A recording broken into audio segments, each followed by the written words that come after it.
Good morning, America. Welcome to Taxes Made Easy.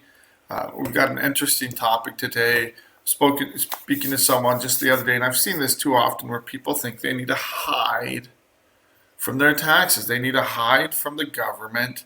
And many people try to get by without a checking account. They try to make sure there's no property in their name. And they try to play this game where they're just living on the margins of society, trying to get by. That's one way to do it. It's not a very comfortable, it's not a very abundant way of doing things. So I can't tell you how many times we've helped people turn their life around. And that's one of the things we're going to talk. That's going to be the topic for today is why hide. It makes a lot more sense to deal directly with it, address your taxes head on. Doesn't mean pay them, but address them so that you can live your life and function normally in society. So stay tuned as we go into this short commercial break.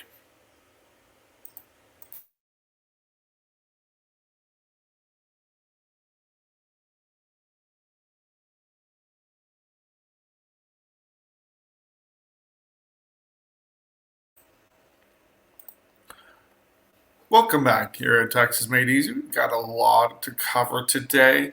So first article is kind of an interesting one, and this is coming from the World News and Reports. It's a Fox News article about this. I'm going to go ahead and share the article. And so this is in the U.S. News and World Report's best states ranking for 2024. So Utah got the #1 spot 2 years in a row. And to be fair to other states, this is comparing apples to oranges in many ways because each state is not equal. You have different things that are important to each state, and so let's take this with a grain of salt. I'll just kind of walk through a success story here, but also a little bit of caution. Personally, I am not 100% sold on Utah, which is why I don't live there. But at the same time, they do have a lot going for them. So their main goal here, though, this is from the governor who was interviewed, that the American dream is alive and well. What does that mean? Upward mobility. So leaving the nation's service and charitable giving. And that might be a lot less based on what the government is doing, but the population. And the idea here is that they don't rely on government to solve all their problems. And then they also argue that they're #2 in education. Now, my own son has worked for one of the school systems there, and how they pay and treat school staff was kind of surprising to us. And we're originally from California. And they treated a lot of the jobs like it was for little old retired ladies. And it wasn't designed to support, even though they were hiring young individuals, a lot of the young individuals being hired were very surprised that they had to wait almost a month and a half to get their first paycheck. There were quite a few things that were very difficult for new employees. But overall, it sounds like they're trying to do a lot here. #2 in education, #3 in economy, #3 in infrastructure, moved up in crime and corrections and opportunity. And this is an interesting one. Natural environment. They have a lot of geographical diversity, national parks, skiing, snowboarding resorts, but they finished number 46 for natural environment. And why? Pollution. Air and water quality. That's big. I would say that's a pretty big reason to be concerned. But they do have a lot else going for them. And I think part of something to tout is that they're trying to make educational opportunities available directly to students. So K through 12 students are implementing some very conservative ideas where they're putting the money and the decision-making ability for education-related items, textbooks, tutors, private school tuition, directly in the hands of parents. On the flip side of this directly hurts public schools. So it really depends. I mean, if your public school is performing well, people will send your kids there. But on the flip side, when public schools hurt, the parents that aren't involved and don't pay attention and just leave their kids in failing public schools can get left behind. So again, there's always a flip side to this. So $8,000 is a lot if they can take them to a charter school. They can be involved. If this can go to a public school and help improve the school.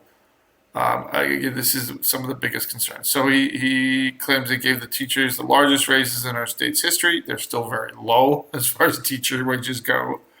But again, they focus on keeping government smaller. Home ownership is definitely up, and this is actually remarkable. It's people under 25 make up roughly 39% of homeowners. And it's the younger generation across the country that is struggling to purchase homes. Now, homes are not cheap in Utah. I'm in Tucson, so things are generally a little bit cheaper here, but homes are usually about 100 to 150,000 more on average in Utah than most parts of Arizona. Phoenix is a little more expensive. So when people look at that, I think that is interesting that they make up 39% of homeowners and that it's a higher percentage of people 44 to 65 or even over 65. So that is a really good statistic. But due to the price of homing, the people that means there's a good portion of people that are doing really well. But what about the people that are struggling, the people that can't, your average worker, blue collar worker? Are they able to get into a home or are they being left behind? I don't know. But again, those are some of the concerns here. They're planning to build 35,000 starter homes over the next 5 years. I think that's a great thing. They've had 19,000 people move from California. Well, that was in 22 and 2. Those numbers probably increased. So they're trying some things. They're going in a certain direction. The question is, are people being left behind, especially students? And I think that's yet to be seen. But that's a great thing about a democracy where we have states able to make individual decisions and pursue what they think is best for their state. Now, this really is because, of course, the natural thing is to then look at California and compare it to Utah. That's not a fair comparison. And the reason I say it's not a fair comparison is because Utah is small. It doesn't have a huge population. It doesn't have the diversity of California, the immigration of California. And you could say, look, that's somewhat California's fault for the border. But when you go into California, takes immigrants from all across the country. And trust me, I'm not a fan of Gavin Newsom, but the reality is too often when we compare apples to oranges, it's not comparable. I actually volunteered when I was in law school in California. I volunteered for a school, and it was a struggling school. It was a horrible school. We were there as law students that spoke Spanish, and we were trying to help Spanish speakers, implement a plan where we would provide translation services for Spanish speakers trying to take classes in English. They weren't teaching them in the native language. They weren't teaching them English first. They were being put in classes where they didn't speak the language. And of course the school kids are going to fail. The way it's set up is ridiculous. But we talked to one of the teachers who, again, typical inner cities teacher, just doing what he can. But again, he's teaching kids in English that don't speak the language. And the biggest problem is there's 17 different languages at the time at that school. Most of them, a lot of them, Asian languages. What do you do with that? And they're taking these kids, putting them in high school in classes where they don't even speak the language, and you wonder why the dropout rate is insane. I would quit. I would drop out if I was in that situation. So again, be very careful about comparing apples to oranges. And I don't. It's easy to bash California, which this next article does. Um, oh, you know what? Before we go there, I just want to one last point here. And Gavin Newsom actually makes this point, which I think is a valid point. Um, so there's other states, Mississippi, Louisiana, West Virginia, all red states that are having high population losses as well. So let's be fair to California. Again, most people want to flee there. There's plenty of problems with California. Um, so again, there are other Western states. We're going to talk about West Virginia in a moment. What is happening in some of those other states? So again, it's unique state by state. California has a unique, or no, Utah has a unique business environment as well that really leads to high growth. Um, so again, talking more about California, job losses. You know, the state is hurting. Why? It's heavily reliant, especially in the Bay Area, on tech. And what's happening with tech right now, especially as EVs have become not so profitable. I mean, after a couple of years of selling EVs, they're getting killed. Now, to be fair, California has the highest job losses at 482,000. They have the highest population too. So if you just look at raw numbers, Texas, the next populous state, has the next highest job cuts. New York, the next highest populous state. Again, so a lot of it, Illinois, Florida. If you just look at the most populous states, of course, they're going to have the highest raw numbers. So, but a big part of the problem with California, again, it goes into it around the Bay Area. This is where you're getting a lot of job cuts. 4 out of less states, 11 job sectors lost jobs, but that's only 4. But the biggest areas is tech. So tech jobs, Google, Apple, Tesla, they're all cutting costs. A lot of it's due to faltering demands for electric vehicles. And everybody's getting into it, and then it's turning out to be not so profitable. Apple abandoned its electric car project entirely, letting 614 employees go. So this has ripple effects through the economy, and this goes into the next article about West Virginia. So this is why it really pays to have a diversified economy. Larger states can do that much easier than smaller states. West Virginia, again, another steel plant closes in West Virginia. Nobody hears a sound. It's not in the news. Nobody's talking about it. And this is something to be concerned about. The hit to our manufacturing, the loss in manufacturing jobs, and it's very, very hard and expensive to put steel plants, to put manufacturing in place.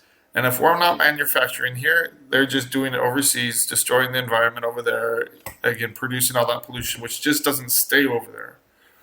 A lot of the air pollution just goes across the world. So again, it's closing down manufacturing in the United States is not the answer here. So again, 900 people here are losing their jobs. Steel mill is cutting down. The problem here is that they talk about the U.S. International Trade Commission, and it has 2 appointees from Obama, 2 from Trump. They voted 4-0 to overturn any kind of tariffs on tin imports from China, Germany, and Canada. And the government, so this is bipartisan. Trade Commission nixed the tariffs, proposed tariffs, and then stopped an investigation to South Korean imports. International trade is cutthroat. And if we don't, and being protectionist isn't the answer to everything, but sometimes, especially when we have foreign companies that are undercutting us, they're purposely taking a loss just to destroy our industry. We need to do something for common sense, and make some common sense decisions. And I'm out of time, so we're going to pause this.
Welcome back, everybody. Here we are at just wrapping up this article about West Virginia.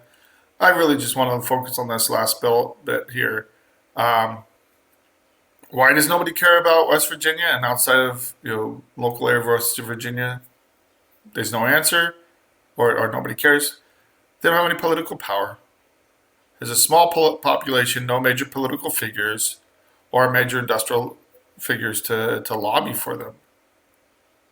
And unfortunately, when we ignore parts of the country that are struggling, it affects the rest of the country too. I mean, it's not only just West Virginia; it's up and down the Ohio Valley, and other areas are just getting devastated by this loss of this plant and all the jobs. And again, 25% of their tax base. How do you feel like? Yep, no, it just leaves a giant hole. So they're trying to figure out other ways to try to maybe repurpose the plant. But again, when we forget about our blue collar workers, when we forget about things that actually affect us, um, it can hurt huge areas. It hurts states. It hurts people, and that's the truth of it in the end. Um, Understanding the economy and how it can help individuals, how it can help economies, how it can help families, the next generation, I think is very important, which is why I try to focus on economic matters, tariffs, but also how it helps or hurts the current generation. So I've got this is a next article is an ABC News article. And this is something I haven't really focused on, mainly because it's one of those articles that it's like it may happen, it could happen, but there's been a lot of articles about this, and I haven't really focused on this because it's still being litigated. We don't know what's going on, but we talk about people owing 100,000 and getting prosecuted. People owing, you know, relatively small amounts. Here we're talking about 100 million plus tax bill if he loses this audit fight over a Chicago tower. Now it gets really into the nitty gritty. I'm not going to go into what's going on here. Um, the difference here, why isn't this tax evasion or tax fraud? And I want to use this article to really talk about this. And people talk all the time, well, oh my goodness, if I owe so much, am I going to jail?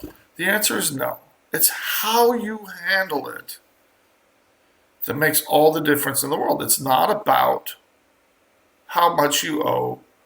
And people worried, $10,000, $20,000. You can go to jail for that amount of money. You have to do everything wrong, though. You have to listen to people giving bad advice, horrible advice, and President Trump, former President Trump, has a team of accountants, just like any billionaire. He's going to have a team of accountants and attorneys working this issue as well as other issues. So they're involved with, they get audited every year like most billionaires. And they're going all the way back to 2008, which sounds a little ridiculous, but they're claiming that he double dipped, deducted losses twice, is what the IRS is claiming, and they're fighting it. And this is based solely on the IRS perspective. Again, why isn't he this criminal case over $100 million? It's because they're engaging in it, and if there is a balance, they'll set up something to pay it or address it over time, which is typical in these situations. But again, having this legal fight going back, this is what billionaires do all the time, is they try to claim as many tax breaks as they can. Everybody does it. It's not just Trump. Everybody, again, it is the Supreme Court has held that you trying to avoid paying legally, using the rules legally in your favor to avoid paying taxes is your legal right. Now, if you go in and you have, they disagree with you, he's not hiding anything, he's not lying about anything, it's all on his tax returns. But if they disagree over something and then they determine that there's a tax bill, as long as he deals with that head on, it can be addressed. And so I think that's really the difference here. And this kind of segues. I have a couple other articles that I'm not going to share today. We're going to save that for another day. Talking about inflation. But this is key to the main topic of the day. That's really what I really want to focus on. The difference between dealing with IRS taxes head on and running and hiding. Now, a lot of people, and I'm not trying to make it sound like you're a bad person, you're doing a bad thing if you choose to, if you just throw up your hands, I can't deal with this. I was talking to a gentleman yesterday that we're helping out, and he's getting hit with child support, huge child support bill. And then the IRS came and garnished 25% of his, or the California Franchise Tax Board came and garnished 25% of his wages, and he has an IRS bill. It's overwhelming at times. And sometimes life just happens. So people say, look, I don't need all this headache. I don't need all this grief. I'll just go live a simple life. So in this particular case, a gentleman is making maybe $2,000 a month, doing odd jobs, doesn't have a bank account, just scraping by, living in California, the high cost of living in California, but they're living on land. They have, they're living in a trailer, just getting by and surviving. No plans for the future, no retirement, no, nothing like that you would typically hope for and want to plan for long-term success. And unfortunately, there are many, many people in our economy, in our society, they're just getting by. And it's things that get tougher for them. I get a little emotional about this because we see it day in and day out where things get tough for people and they just give up and they say, look, can't handle this, can't handle the stress. And they go bury their head in the sand. Or they think they have to do something extreme like write off everything in the world, which is not following the law. So again, I've had cases where another case where someone wrote off their home, they try to write off everything and claim zero income. Year after year, if you're claiming zero income, the IRS is going to go, hold the phone. You must not be doing this for profit if you have zero income year after year. How are you paying for your food, your bills, etc.? It's not set up correctly. And this guy listened to some Yahoo on the internet and thought, hey, I can set this up where I have zero income and zero taxes and I can survive and get by in society. Not very well. Without income, you can't purchase a home, you can't invest, you can't build for a future for yourself, you're just scraping by. And part of what we do is we help people live a more abundant life. We want to resolve these issues so people can sleep easier at night, they can move on with their lives. And when you deal directly with IRS and state taxes, you can find that peace of mind. So we're going to kind of break it down, the do's and the don'ts, why people do this. If you find yourself in this situation, call us, get some help. That's what we're here for. And yes, we're a for-profit business, but again, we give free advice all the time. So, talking to this other gentleman, just barely getting by, living on some land that he happens to have, and he's living with a significant other, but they're not married because they don't want any entanglements. It's like, look, why are you changing how you're living your life, all to avoid issues with the IRS or state taxes? The government's got a place in your head, and they're living there constantly. And instead of living your life the way you want to, you're manipulating your life to try to get by and try to avoid any attention and avoid them coming after you. So if you can imagine this picture, there are resolutions. There are ways to deal with most tax issues. And I say most because sometimes you're just dealing with the state and all they'll accept is an installment agreement.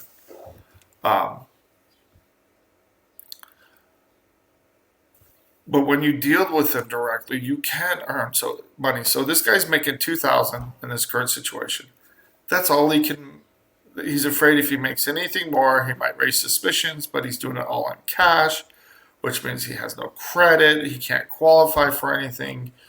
And half the problem is I said, look, we could easily put you in a non-collectible status, but we have to count the cash. They're going to ask, how are you even making your bills? Well, if you and your partner are both unemployed, where's the money coming from? You do have to pay for the property you're living on. You have to pay. You have some bills that have to be paid.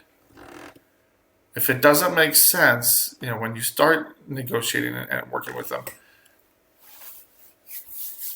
it's going to be harder to get a resolution for you. And ironically, some of the hardest cases I've had were people that didn't hardly have any money. I had one guy who was literally couch surfing, living off of $800 to $1,000 a month, just doing odd jobs. And he wasn't trying to be in that situation, but that had been his situation for too long, where he couldn't. He couldn't find real employment, full employment. He had this IRS issue hanging over his shoulders, and we got him into a non-collectible status. But it took months. It had to go through a revenue officer. Well, not a revenue officer. It had to go through the collections. It had to go through a collections manager.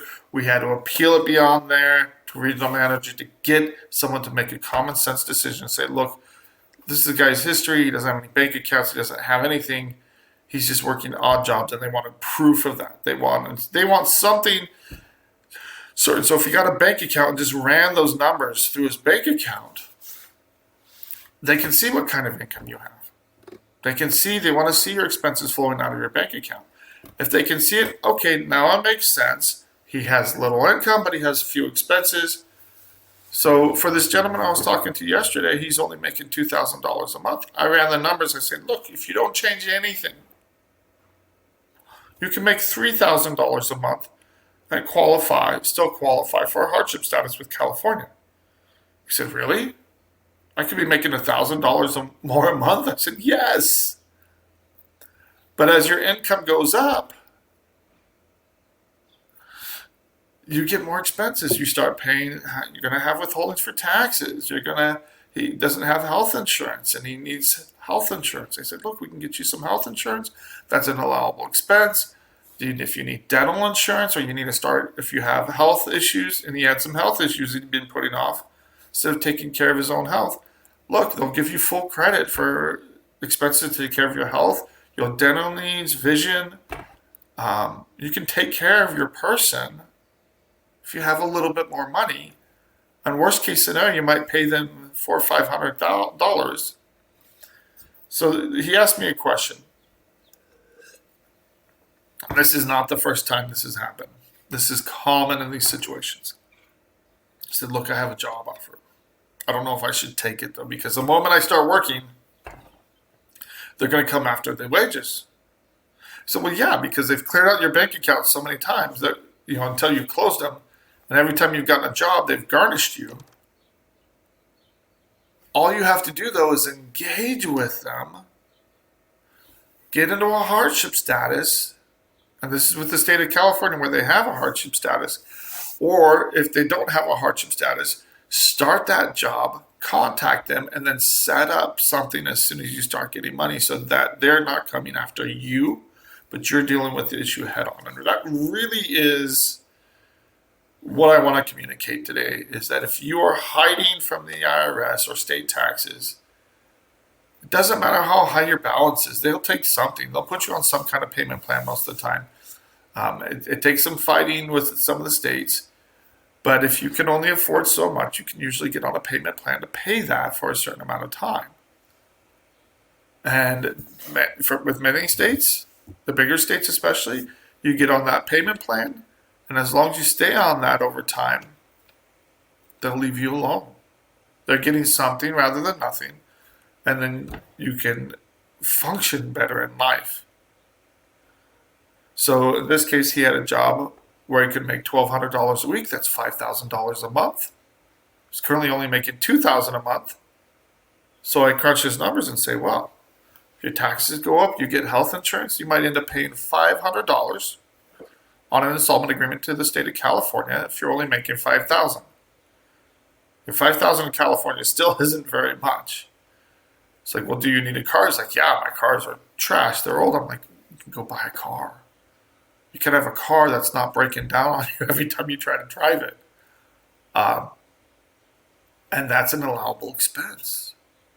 You can improve your life so much by engaging and working within the system. So, and these are all based on true stories that I've seen time and time again.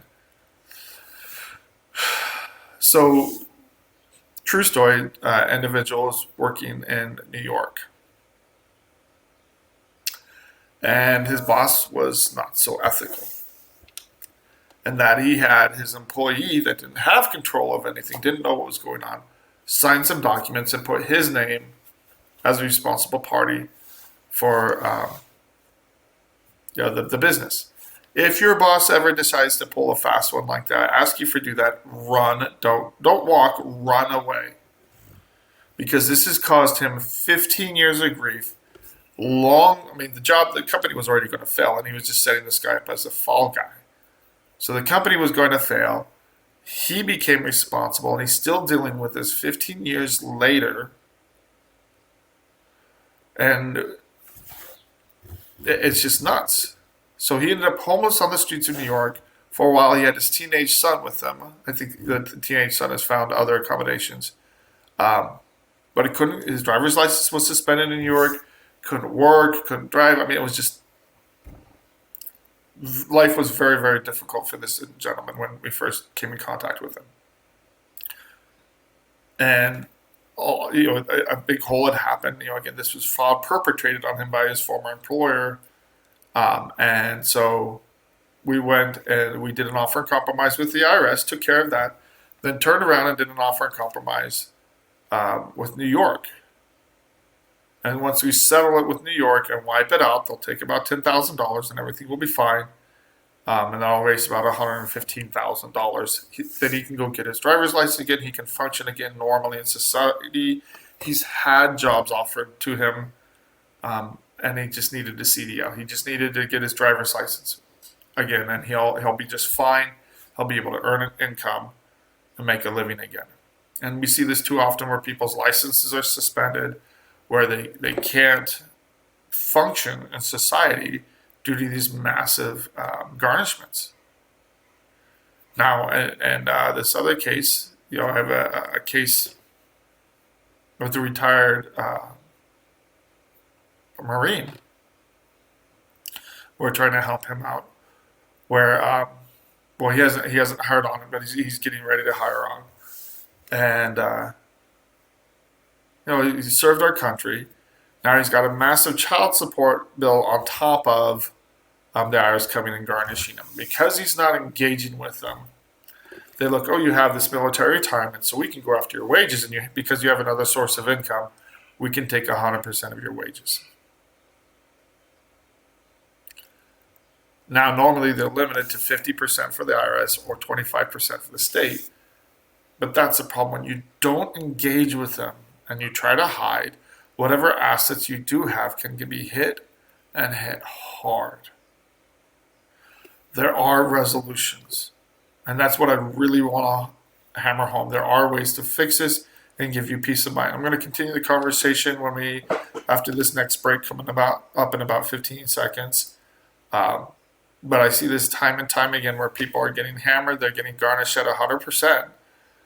And the IRS can do that when you're not complying, when you're not working with them. So we'll continue this in a short while.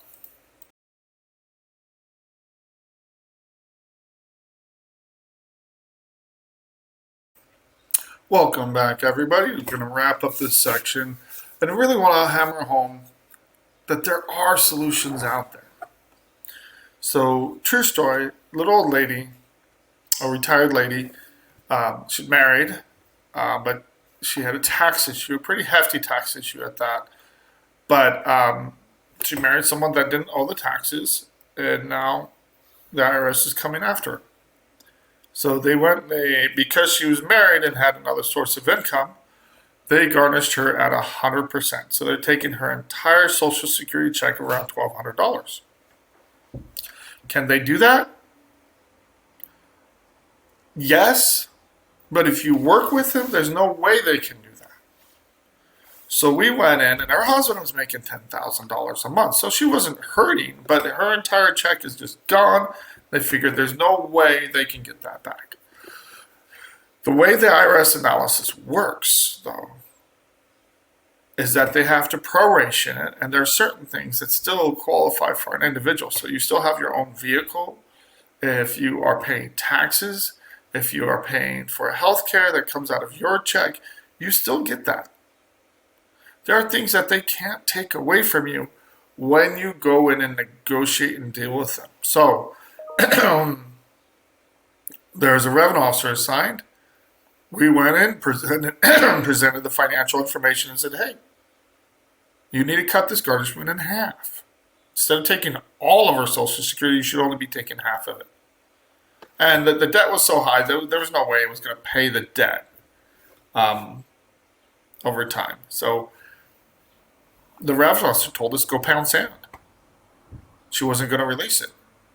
I said, really? Here's your financial statement. This is what it shows. We're using your rules. We're playing your game. And you're telling us, no way. So we climbed the chain. We went to her manager. And when we didn't hear from the manager because she was still playing funny games with us, I think she gave us a number for a coworker, not her real manager, and we never got a response. Then we went and, sorry about that, we got a regional manager on the line. And the regional manager said, well, here's what you need to do.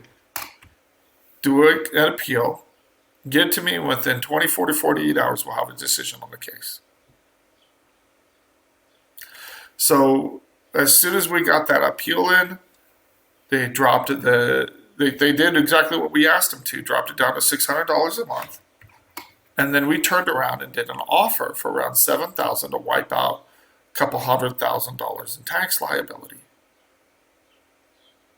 And we could have done that first, but we're hoping to release it and save her money through the whole process rather than having them garnish $1,200 a month. So not only did we get this burden off her back, but even in that situation, there are allowable expenses. Like I was sharing earlier, the gentleman that was living on property in a trailer, working under the table, living off about $2,000 a month. If he communicated with the franchise tax board here in California, he could have made $3,000 without question and been put in a hardship status. He could have had a bank account. He could then get credit cards. He could, not necessarily the best thing, but sometimes they're very handy if you need to rent a car, if you need to move across the country. If you use them wisely, they can be a useful tool. But he can start living a normal life. And so this $5,000 a month job offer that he had, I told him, take it. Are you kidding me? How much would that improve your standard of living for you and your partner if you had a $5,000 a month job? It's like, oh, it would be huge for us. I said, take it. We'll, look at all the benefits, get you health insurance, dental insurance, things that you need to take care of your health, and things that will improve your life. You can even, look at getting life insurance. There's other things that you can look at to lower what you actually have to pay on your past due taxes, and this is all legal. There's nothing I don't do that I don't disclose 100% to the IRS. So in this case, not only can he take much and live off a lot more money, but by the time he's done, we estimate he's going to be paying maybe $500 a month to the IRS or to the California Franchise Tax Board. Now things get interesting when you have state and federal issues. And so when you have both of them coming after and both of them taking a bite, it can really hurt your finances and really put you in a really tough spot. I had one gentleman who had been scraping by, working on the margins, in a very similar situation. I can tell you so many stories like this. It's just nutty how many people are just scraping by because they don't know what their rights and options are. So this gentleman, he was working to pay child support so he could see his daughter. Whether or not, I don't know if he was the best dad or not, but he was trying to be there for his daughter. Very commendable. But due to the garnishment, he had to choose. He got hit by a garnishment, and he had to choose between paying his truck and paying his child support. If he doesn't pay his truck, it gets repossessed, he loses his job, can't pay child support anyway. So that's why I told him, look, we need to bring us on the case. This is what you need to do to resolve the case. We gave him some free advice. It's try to steer him in the right direction to help him keep his job, keep his vehicle, and get the taxes off his back so that he can then pay his child support. And the IRS gives you full credit for child support. So do the states. They want you to support your children. Hands down. No questions asked, as long as it's court ordered. And so this gentleman was able to get some options and find some peace of mind in a very difficult situation. So these are the kinds of cases we say day in and day out. There's opportunities to do an offer and compromise, settle, wipe out debt, which we do on a regular basis. The gentleman in New York that was homeless through 9/11, he was living in the hotels that were provided to the homeless people to just help get them off the street and put them in some kind of livable situation. We've had people move to Mexico because they couldn't afford to live in the United States anymore.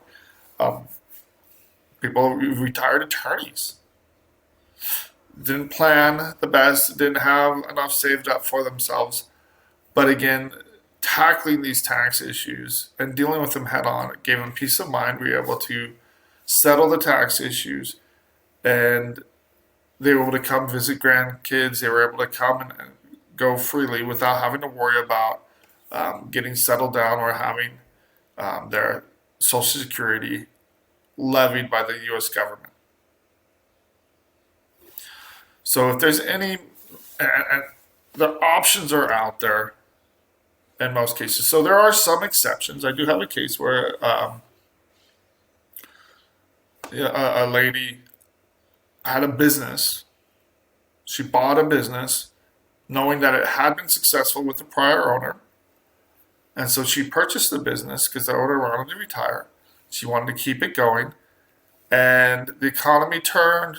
She wasn't as business savvy, you could say, as the previous owner, etc. Life happened. The business failed, which happens more than you can think.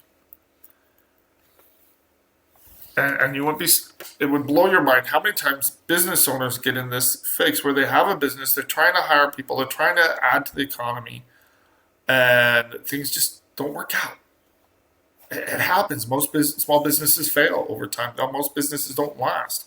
If you make it to 10, 15 years, that is a huge success story. But that is what one of the biggest engines of growth in our economy is, people getting out there trying and doing what they can. So I can't tell you how many times people thought they had to pay their entire business debt.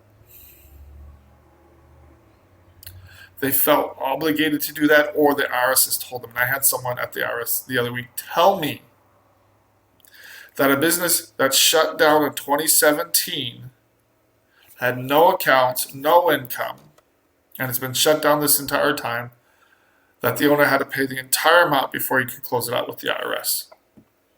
That's a violation of his rights. It goes against the IRM, their Internal Revenue Manual and regulations. And I demanded a manager call back and told him he was dead wrong. And I'll go over his head and get it fixed anyway, which is exactly what we're going to do. But knowing what your rights are, that you don't have to hide from this business debt. We can close it out as a defunct corporation. We can move forward with you. And I even had a case, a gal, and they joke around about going to law school. That the hardest part of law school isn't law school itself. It's not easy by any means, but sometimes the hardest part is getting barred, getting approved by your state bar association to then become officially an attorney. Graduating from law school does not make you a licensed attorney. Getting admitted to the bar of a state is what makes you a licensed attorney in that state. So she was trying to get admitted to the bar in her state because she was a little bit older. And I say a little bit, she was in her 30s. When she was younger, she had a partner that ran some businesses.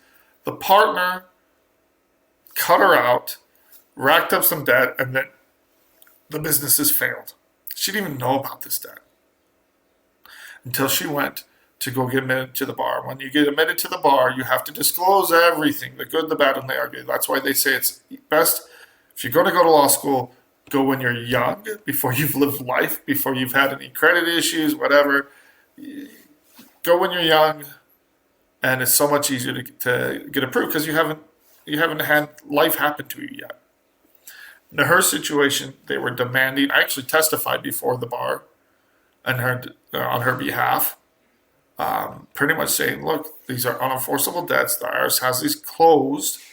We had a hard time even getting a power of attorney on them because she wasn't authorized on the account. She wasn't the owner. So we had to pay some fun and games just to do that. But we were able to close out these businesses. And that wasn't enough for the bar because they're so demanding. We went and they did offers for these closed defunct businesses. And here's the funny thing. We were getting these offers accepted in 2 to 3 months, which is half the time of a normal case, or a third of the time of a normal case, because IRS is like, you're going to give us $20 on a case that's closed out that we can't collect on? Yay! They accepted the offers in almost no time. So we were able to then show, look, the debt's settled, it's taken care of, and she was able to move forward with her life. So if you have this burden from previous business debt or just income tax issues that, again, you weren't able to deal with, life just happened, whatever the reason is, the IRS wants taxpayers that, for whatever reason, have been playing outside the system to start working within the system. That is one of their policy goals, is that people file their taxes, they pay what taxes that need to be paid, they pay what they can on their past due liabilities, but they will give you deals, they will work with you. Unfortunately, the IRS now is more aggressive than ever, more aggressive than ever. But when you have someone on your side that knows your rights and options, that is the overall goal, and that's how the IRS is set up. It is a giant collection agency. It absolutely is. But when you know how to work within the system, legally, you can earn more money, you can have peace of mind, and you can function better and actually earn more money for your family and get a lot of these weights off your shoulders. So again, for retired people, active working people, I cannot emphasize enough how much your life can be changed for the better by dealing with tax issues. And this is the state and IRS. You'd be surprised how many states do have offer and compromise programs or ways to set up something, or you can use the state taxes to help you with the IRS. So there are plenty of options, and this is why we offer a free consultation. There's plenty of times people call for a free consultation. We can't help them, but we give them free advice as a public service. So again, our number is 520-485-7371. Here at guardiantaxlaw.com. You can look us up online. I recommend that you do. Check out our videos on our YouTube channel. We're on Facebook, Instagram. And so when you're mad, you're frustrated, you don't feel like you can function in society, give us a call. Learn what your rights are and options are. And for heaven's sake, and I see this all the time, and I do have people, in all sincerity, say, look, I was about to end it all. There is a light. There is peace to be found, and it's found through dealing directly with them. And sometimes it's understanding their rules and that the tax debt will go away. And even if you have a huge problems, the IRS is not looking to put people in jail. It costs them more money. And this is their whole shtick is to get more money. So find some peace, get that peace of mind, and get some good advice. Call us, call someone else, get a couple opinions, and get informed so that dealing with your taxes does not have to be difficult. Our whole job, like the name of the show, is to make taxes easy for you and for your family. So again, call us if you have any questions. And again, don't feel like you have to bury your head in the sand. Life can be much better dealing with it head on. So have a great day.